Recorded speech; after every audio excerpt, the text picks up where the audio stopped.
Paul is presented to us in the book of Acts and in his letters in the New Testament.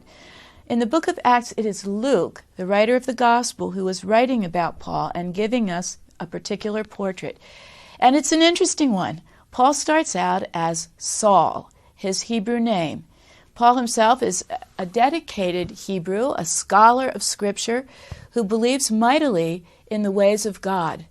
And it is his transformation from believing in the ways of God into believing that Jesus is God's Messiah that is told in the book of Acts. 3 times. When the Bible tells you something 3 times, you have to pay attention. Chapter 9, chapter 20, chapter 22.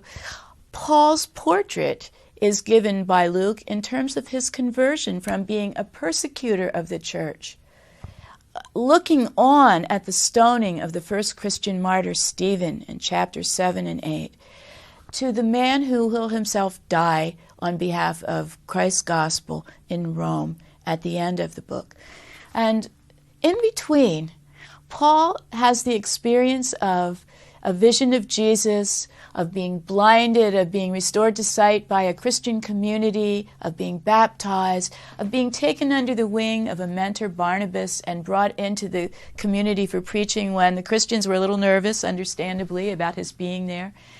Paul then goes on for the whole second half of Acts, from chapter 15 through chapter 28, roaming that whole north shore of the Mediterranean Sea, visiting city after city, addressing group after group with the message of Jesus as the Messiah of God, come to save not only Jews, but Gentiles.